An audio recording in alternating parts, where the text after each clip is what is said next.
Assalamualaikum warahmatullahi wabarakatuh.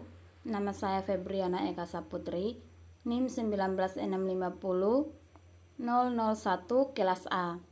Di sini saya akan menjelaskan setiap model-model pengembangan RPL di setiap subbagian model RPL, dan juga saya akan memaparkan kelebihan dan kekurangan serta pemaparan bagaimana implementasi dan penerapan model tersebut. Yang pertama ada model waterfall. Model waterfall adalah salah satu jenis model pengembangan aplikasi dan termasuk ke dalam classic life cycle atau siklus hidup klasik, yang mana menekankan pada fase yang berurutan dan sistematis. Untuk model pengembangannya dapat dianalogikan seperti air terjun, di mana setiap tahap dikerjakan secara berurutan, mulai dari atas hingga ke bawah. Penggunaan metode atau model waterfall pertama kali diperkenalkan oleh Herbert D. Bennington di Symposium on Advanced Programming Method for Digital Computers pada tanggal 29 Juni 1956. Presentasi tersebut menjelaskan tentang pengembangan perangkat lunak untuk SAGA atau Semi Automatic Ground Environment. Kelebihan dan kekurangan model waterfall. Kelebihan, sistem rangkaian jelas. Memiliki alur yang jelas membuat pengerjaan proyek akan semakin mendetail. Dengan begitu, kesalahan bisa dikurangi. Semakin terperinci tugas yang akan dikerjakan, maka semakin kecil juga potensi kesalahan yang akan dilakukan. Yang kedua, gambaran akhir yang jelas. Pada tahap awal pengembangan melalui metode ini, dibutuhkan analisa data yang jelas dan lengkap. Hal tersebut membuat proyek memiliki tujuan akhir yang jelas. Dengan begitu, tentu produk yang dihasilkan akan setia pada konsep awal. Yang ketiga, baik dalam dokumentasi. Salah satu kelebihan yang ada dalam metode ini adalah baik dalam dokumentasi. Karena hal tersebut, setiap progres dan informasi bisa tercatat dan dapat diakses oleh pengembang yang lain. Kekurangan, tidak fleksibel. Jika klien memiliki perubahan visi di tengah jalan, tentu akan sulit bagi pengembang untuk merubahnya. Pengembangan yang linear memaksa hasil akhir harus setia dengan konsep di awal. Yang kedua, memakan waktu yang lama. Pengerjaan linear dan struktural tersebut memaksa proses yang dilakukan menjadi lama. Pengerjaan yang tidak bisa dilakukan secara paralel tentu bisa lebih memakan waktu lama. Yang ketiga, potensi kenaikan biaya yang besar. Karena produk software yang baru bisa dilihat setelah hasil akhirnya jadi, maka jika ada rasa tidak puas dan revisi dari klien, dibutuhkan pengerjaan ulang. Karena pengulangan tersebut tentu biaya dan tenaga yang dikeluarkan akan lebih besar. Contoh penerapan model waterfall dalam pengembangan aplikasi atau sistem informasi alumni pada sebuah SMK. Nomor 1, alasan menggunakan waterfall karena kebutuhan pihak sekolah telah jelas.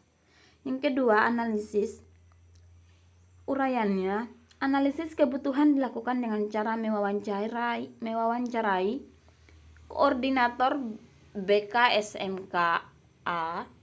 Dari wawancara didapatkan data-data seputar alumni seperti total alumni yang lulus, alumni yang bekerja, dan alumni yang melanjutkan studi. Yang ketiga, desain. Perancangan menggunakan IRD seperti use case dan sequence. Yang keempat, implementasi. Sistem informasi yang dibuat menggunakan bahasa pemrograman PHP dan dengan framework kode Igniter. Yang kelima, pengujian sistem. Pengujian dilakukan pada aspek fungsionalitas kepada ahli sistem informasi, petugas administrator, dan alumni langsung. Yang keenam, maintenance. Pemeliharaan akan dilakukan apabila ada update fitur atau memperbaiki kesalahan yang ditemukan pada saat sistem digunakan langsung oleh user. Yang kedua ada model prototyping. Model prototyping atau metode prototype adalah teknik pengembangan sistem yang menggunakan prototype untuk menggambarkan sistem sehingga klien atau pemilik sistem mempunyai gambaran jelas pada sistem yang akan dibangun oleh tim pengembang. Prototype dalam bahasa Indonesia disebut purwarupa atau rupa awal. Prototype adalah rupa awal dari sistem yang menggambarkan rupa akhir dari sebuah sistem. Metode pengembangan perangkat lunak prototype umumnya digunakan ketika klien kurang bisa menjelaskan atau menerjemahkan sistem yang akan dibuat dengan prototype, sehingga pihak klien dapat didiskusi langsung dengan tim pengembang atau developer untuk menyamakan persepsi atau pemahaman terhadap sistem yang akan dibuat, sehingga nantinya tidak terjadi kesalahpahaman dalam proses pembuatan sistem atau aplikasi atau perangkat lunak. Kelebihan dan kekurangan. Kelebihan mode prototype: menghemat waktu dan biaya pengembangan, adanya keterlibatan pemilik sistem sehingga kesalahan sistem bisa diminimalisir dari awal proses. Yang ketiga, membantu anggota tim untuk berkomunikasi secara efektif. Kekurangan metode prototype. Prototype adalah metode yang menghabiskan banyak waktu jika klien kurang puas di tahap awal. Yang kedua, klien tidak terus-menerus menambah requirement dari sistem. Yang ketiga, sistem akan menghambat jika komunikasi kedua belah pihak tidak berjalan secara efektif. Contoh penerapan model prototype dalam pengembangan aplikasi atau sistem informasi. Sebuah rumah sakit ingin membuat aplikasi sistem database untuk pendataan pasiennya. Seorang atau sekelompok programmer akan melakukan identifikasi mengenai apa saja yang dibutuhkan oleh pelanggan dan bagaimana model kerja program tersebut. Kemudian dilakukan rancangan program yang diujikan kepada pelanggan. Hasil atau penilaian dari pelanggan dievaluasi dan analisis kebutuhan pemakaian kembali dilakukan. Pertanyaannya, apakah perlu menggunakan prototype? Jawabannya, iya. Prototype perlu digunakan untuk pembuatan suatu proyek karena sering terjadinya seorang pelanggan hanya mendefinisikan secara umum apa yang dikehendakinya tanpa menyebutkan secara detail output apa saja yang dibutuhkan, pemrosesan dan data-data apa saja yang dibutuhkan.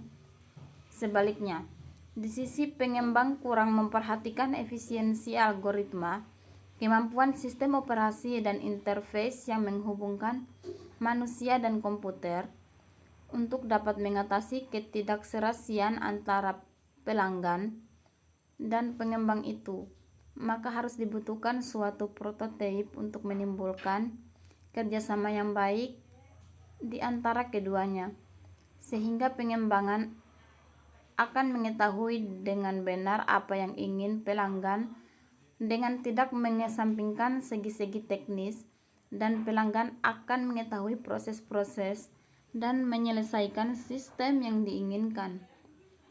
Dengan demikian, akan menghasilkan sistem sesuai dengan jadwal waktu penyelesaian yang telah ditentukan. Yang ketiga ada model spiral. Model spiral atau spiral model adalah salah satu bentuk dan metode pengembangan perangkat lunak atau yang disebut SDLC atau Software Development Life Cycle yang sangat populer digunakan dalam bidang teknologi informasi. Model ini mengadaptasi dua model perangkat lunak yang ada, yaitu model prototyping dengan pengulangannya dan model waterfall dengan pengendalian dan sistematiknya. Model ini dikenal dengan sebutan spiral BOE. Pengembangan dalam metode ini memadupadankan beberapa model umum tersebut untuk menghasilkan produk khusus atau untuk menjawab persoalan tertentu selama proses pengerjaan proyek. Kelebihan dan kekurangan. Kelebihan: setiap tahap pengerjaan dibuat prototyping, sehingga kekurangan dan apa saja yang diharapkan oleh klien dapat diperjelas dan juga dapat menjadi acuan untuk klien dalam mencari kekurangan kebutuhan. Yang kedua, lebih cocok untuk pengembangan sistem dan perangkat lunak skala besar. Dapat disesuaikan agar perangkat lunak bisa dipakai selama hidup perangkat lunak komputer. Kekurangan model spiral. Banyak konsumen atau klien tidak percaya bahwa pendekatan secara evolusioner dapat dikontrol oleh kedua pihak. Yang kedua, model spiral mempunyai risiko yang harus dipertimbangkan ulang oleh konsumen dan developer. Yang ketiga, memerlukan tenaga ahli untuk memperkirakan risiko dan harus mengendalikannya supaya sukses. Dan yang keempat, butuh waktu lama untuk menerapkan paradigma ini menuju kepastian yang absolut. Contoh penerapan model spiral. Model spiral atau BOE sangat cocok diterapkan untuk pengembangan sistem dan perangkat lunak skala besar, di mana pengembang dan pemakai dapat lebih mudah memahami kondisi pada setiap tahapan dan beraksi terhadap kemungkinan terjadinya kesalahan. Selain itu, diharapkan juga waktu dan dana yang tersedia cukup memadai.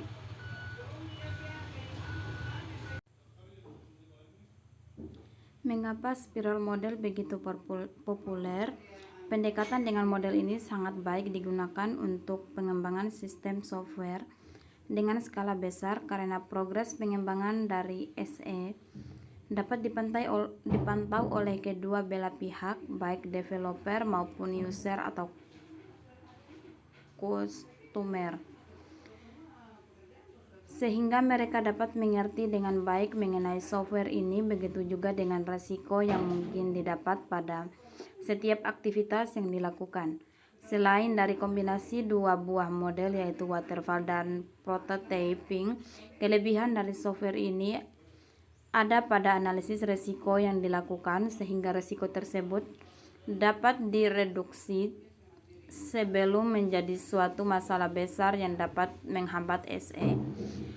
Model ini membutuhkan konsiderasi langsung dengan risiko teknis, sehingga diharapkan dapat mengurangi terjadi risiko yang lebih besar. Sebenarnya dengan menggunakan prototipe juga bisa menghindari terjadinya resiko yang muncul. Tetapi kelebihan dari model ini yaitu dilakukannya proses prototyping untuk setiap tahap dan evolusi produk secara kontinu. Model ini melakukan tahap-tahap yang sudah sangat baik didefinisikan pada model waterfall dan ditambah dengan iterasi yang menyebabkan model ini lebih realistis untuk merefleksikan dunia nyata. Hal-hal itulah yang menjadi kelebihan menggunakan spiral model. Yang ketiga ada model RAD.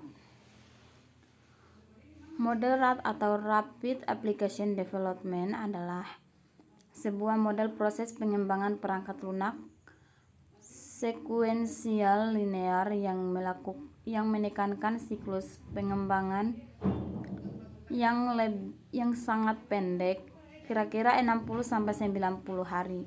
Model RAD ini merupakan sebuah adaptasi kecepatan tinggi dari model sekuensial linear, di mana pengembangan cepat dicapai dengan menggunakan pendekatan konstruksi berbasis komponen. RAD juga bisa disebutkan sebagai model proses pembangunan perangkat lunak yang tertolong dalam teknis inkremental bertingkat. RAD menekankan pada siklus pengembangan pendek, singkat, dan cepat. Waktu yang singkat adalah batasan yang penting untuk model ini. Rapid Application Development menggunakan metode iteratif atau berulang dapat mengembangkan sistem di mana working model atau model kerja sistem dikonstruksikan di awal tahap pengembangan dengan tujuan menetapkan kebutuhan requirement pengguna. Model kerja digunakan hanya sesekali saja sebagai basis desain dan implementasi sistem akhir. Kelebihan dan kekurangan. Kelebihan lebih efektif dari pengembangan model waterfall sekuensial linear dalam menghasilkan sistem yang memenuhi kebutuhan langsung dari pelanggan. Yang kedua, cocok untuk proyek yang memerlukan waktu yang singkat. Yang ketiga, model RAD mengikuti tahap pengembangan sistem seperti pada umumnya, tetapi mempunyai kemampuan untuk menggunakan kembali komponen yang ada sehingga pengembangan tidak perlu membuatnya dari awal lagi, sehingga waktu pengembangan menjadi lebih singkat dan efisien. Kekurangan yang pertama, model RAD menuntut pengembangan dan pelanggan memiliki komitmen di dalam aktivitas rapid fire yang diperlukan untuk melengkapi sebuah sistem di dalam kerangka waktu yang sangat diperpendek. Jika komitmen tersebut tidak ada, proyek RAD akan gagal. Yang kedua, tidak semua aplikasi sesuai untuk RAD. Bila sistem tidak dapat dimodulkan dengan teratur, pembangunan kompleks komponen penting pada RAD akan menjadi sangat bermasalah. Yang ketiga, RAD tidak cocok untuk digunakan. Sistem mempunyai risiko teknik yang tinggi. Selanjutnya, membutuhkan tenaga kerja yang banyak untuk menyelesaikan sebuah proyek dalam skala besar. Yang terakhir, jika ada perubahan di tengah-tengah pengerjaan, maka harus membuat kontrak baru antara pengembang dan pelanggan.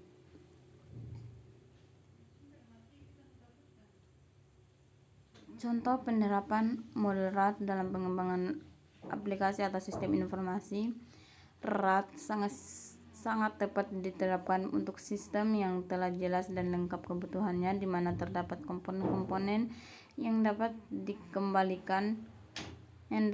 dipakai kembali dalam proyek yang berskala kecil dengan waktu pengembangan perangkat lunak yang singkat. Selanjutnya ada model RUP. Rational Unified Process atau RUP merupakan suatu model rekayasa perangkat lunak yang dikembangkan dengan mengumpulan berbagai praktik terbaik yang terdapat dalam industri pengembangan perangkat lunak. Ciri utama metode ini adalah menggunakan use driven dan pendekatan iteratif untuk siklus pengembangan perangkat lunak. Kelebihan dan kekurangan. Kelebihan: menyediakan akses yang mudah terhadap pengetahuan dasar bagi anggota tim. Yang kedua, menyediakan petunjuk bagaimana menggunakan UML secara efektif. Yang ketiga, mendukung proses pengulangan dalam pengembangan software. Yang keempat, memungkinkan adanya penambahan-penambahan pada proses. Yang kelima, memungkinkan untuk secara sistematis mengontrol perubahan-perubahan yang terjadi pada software selama proses pengembangannya. Kekurangan: metodologi ini hanya dapat digunakan untuk pengembangan perangkat lunak yang berorientasi objek dengan berfokus pada UML atau Unified Modeling Language. Yang kedua, membutuhkan waktu yang cukup lama dibanding XP dan Scrum. Contoh penerapan model RUP dan pengembangan aplikasi atau sistem informasi. Penerapan tahapan metodologi pengembangan lunak dengan menggunakan RUP. Contoh kasus: metodologi rasional Unified Process atau RUP. Metode RUP merupakan metode pengembangan kegiatan yang berorientasi pada proses. Dalam metode ini terdapat 4 tahap pengembangan perangkat, yaitu inception. Pada tahap ini pengembangan mendefinisikan batasan kegiatan, melakukan analisis kebutuhan user, dan melakukan perencanaan awal perangkat lunak atau perencanaan arsitektural dan user case. Pada akhir fase ini, prototipe perangkat lunak versi alpha harus sudah dirilis. Yang kedua, elaboration. Pada tahap ini dilakukan perencanaan perangkat lunak mulai dari menspesifikasi fitur perangkat lunak sehingga perilisan prototipe versi beta dari perangkat lunak. Yang ketiga, construction. Pengimplementasian rancangan perangkat lunak yang telah dibuat dilakukan pada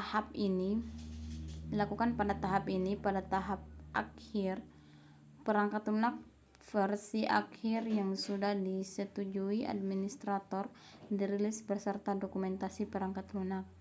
Yang keempat, transition. Instalasi, development, dan sosialisasi perangkat lunak dilakukan pada tahap ini. Yang ketiga, model agile. Agile adalah sekumpulan metode pengembangan software yang dilakukan secara bertahap dan berulang atau iterasi. Agile development sering disebut sebagai framework karena di dalamnya memang terdapat berbagai metode yang bisa digunakan sesuai kebutuhan kami. Akan bahas lebih lanjut di setiap literasi pada Agile juga berbeda-beda durasinya, tergantung proyek yang Anda kerjakan dan metode yang digunakan. Namun umumnya iterasi berjalan antara 1 sampai 4 minggu. Iterasi pada Agile fokus pada upaya pengembangan software yang cepat sesuai perubahan kebutuhan konsumen dengan melibatkan semua tim. Kelebihan dan kekurangan.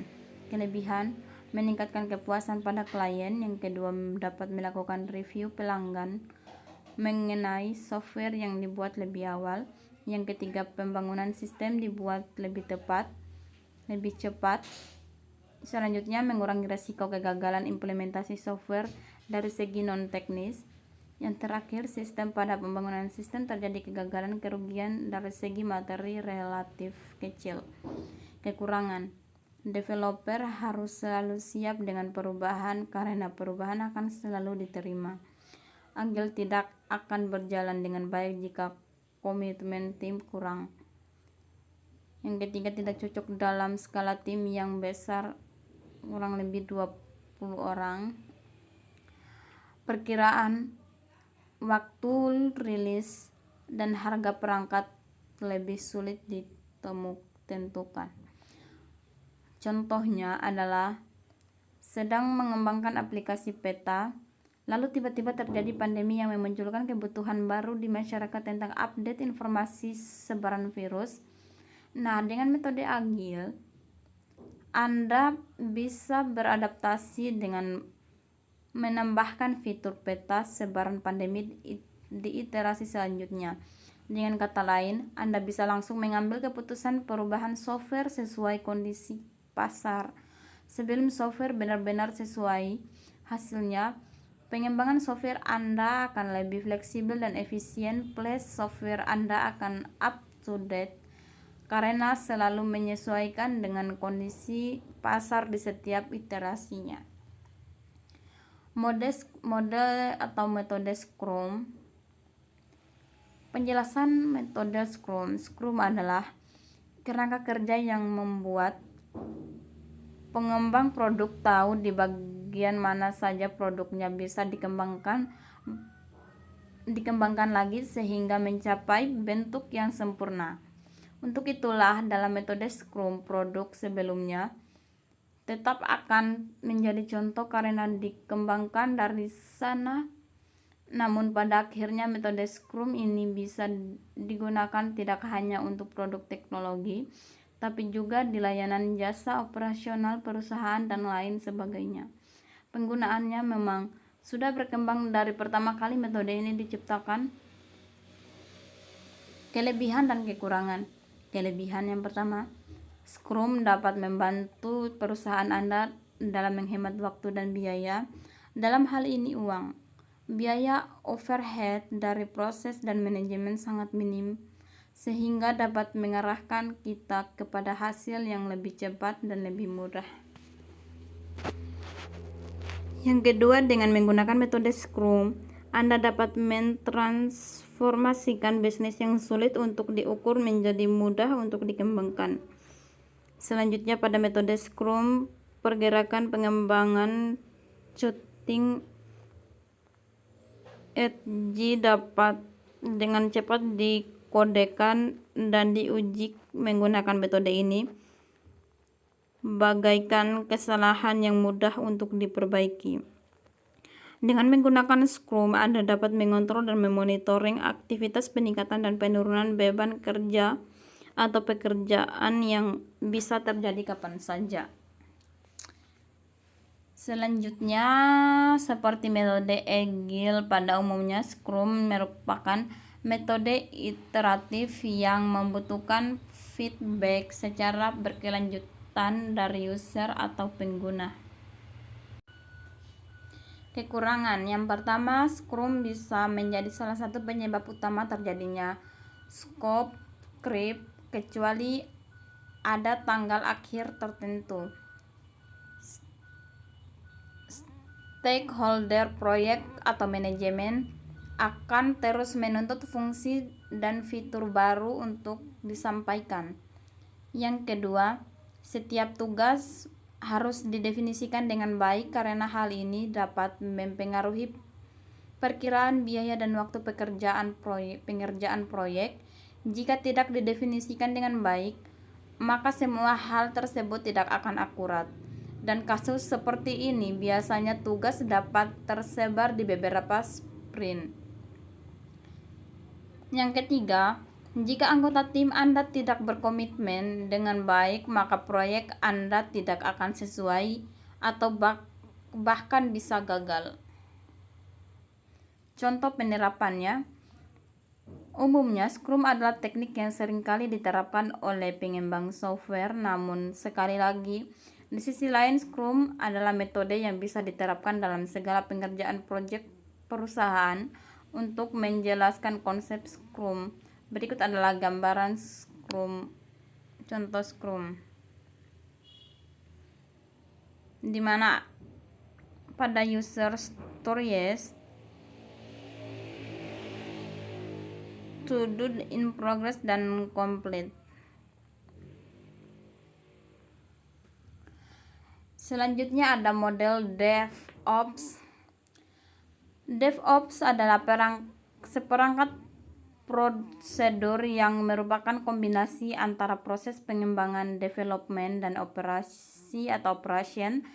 DevOps juga dapat diartikan sebagai studi konseptual tentang pengembangan dan pengiriman seperangkat lunak atau perangkat lunak ke dalam infrastruktur dengan mengambil suatu pendekatan kolaboratif dan integratif antara pengembang atau develop dan operasi perangkat lunak atau operation. DevOps membutuhkan seperangkat alat yang menunjukkan fungsi dari kombinasi dan integrasi. Dengan kata lain, DevOps adalah tim tunggal yang menangani pengembangan atau pengujian dan operasi di siklus produk total yang tidak pernah putus. DevOps juga dapat diartikan sebagai seperangkat praktik dan alat yang didasarkan pada perangkat lunak dan rekayasa sistem.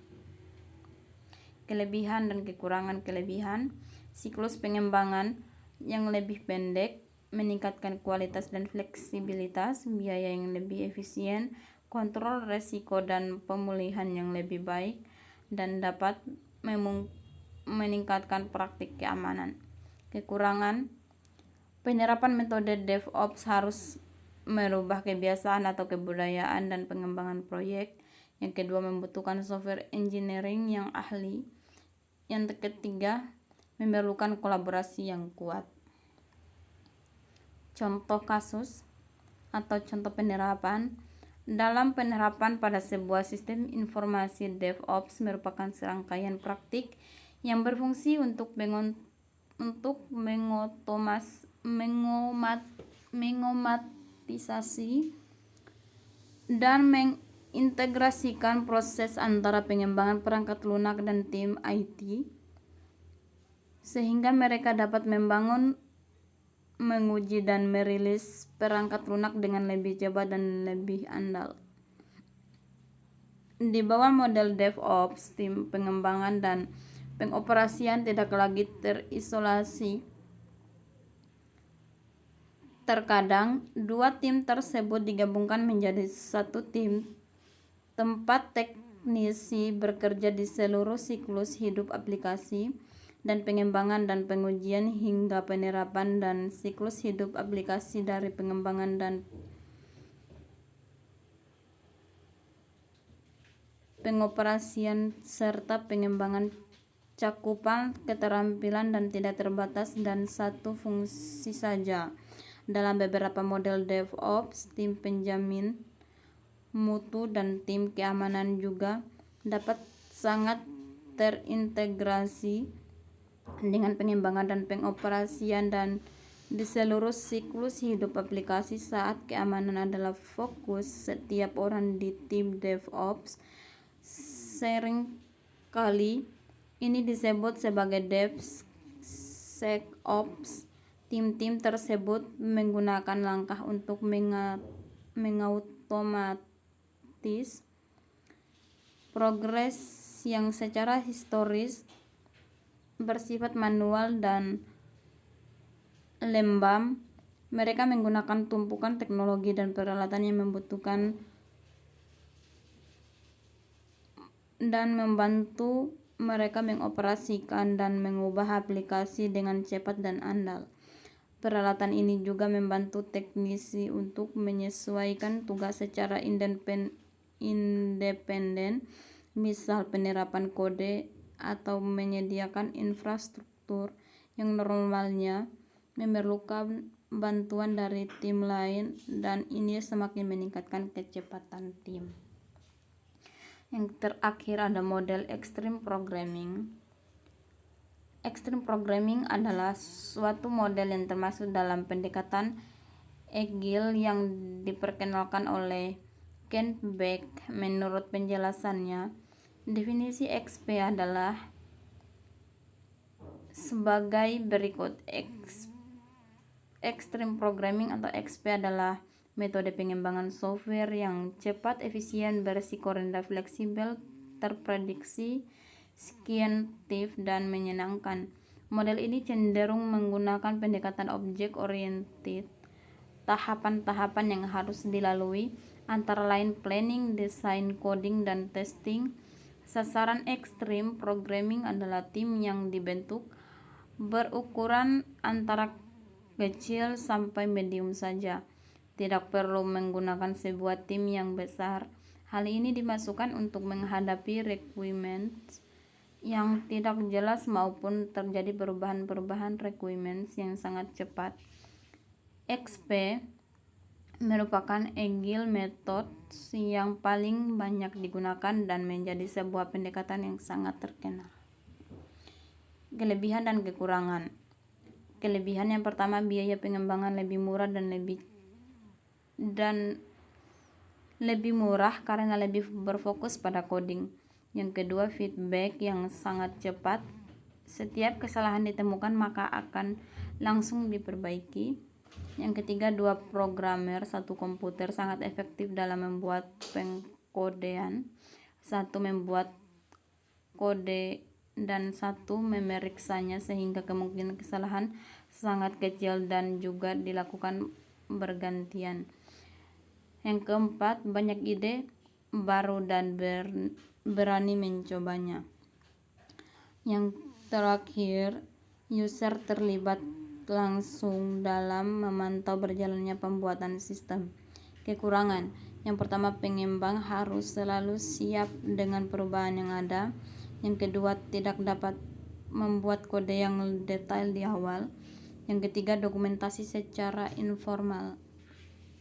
Contoh kasus, aplikasi layanan pengaduan yang diberikan oleh PT umumnya hanya berfokus terhadap pelayanan yang diberikan kepada mahasiswa sebagai pengguna langsung terhadap jasa yang ditawarkan PT. Aplikasi tidak memberikan fasilitas terhadap pengaduan yang diberikan oleh pengguna jasa lainnya, misalnya oleh pengguna lulusan yang ingin memberikan pengaduan mengenai kompetensi lulusan yang dihasilkan agar dapat dijadikan masukan dan memperbaiki kualitas mahasiswa yang dihasilkan, maupun oleh masyarakat sasaran pengabdian masyarakat yang ingin memberikan saran mengenai materi pengabdian yang tidak sesuai dengan proposal kegiatan yang ditawarkan. Penelitian ini bertujuan untuk membangun sebuah aplikasi berbasis web yang dapat digunakan seluruh pengguna jasa PT untuk melakukan pengaduan. Pembangunan aplikasi menerapkan metodologi rekayasa perangkat lunak agar dapat menghasilkan perangkat lunak yang tepat waktu. Metodologi yang digunakan adalah extreme programming. Hasil dari penelitian menunjukkan bahwa penerapan extreme programming pada pengembangan aplikasi mengakibatkan pengembangan dapat dilakukan secara cepat dengan jumlah anggota tim yang minimal. Hasil pengujian menggunakan metode black box aplikasi dapat dijalankan sebagai mestinya dan memenuhi acceptance kriteria pada user story. Sekian penjelasan dari saya, kurang dan lebihnya mohon dimaafkan. Billahi taufiq wal hidayah. Wassalamualaikum warahmatullahi wabarakatuh.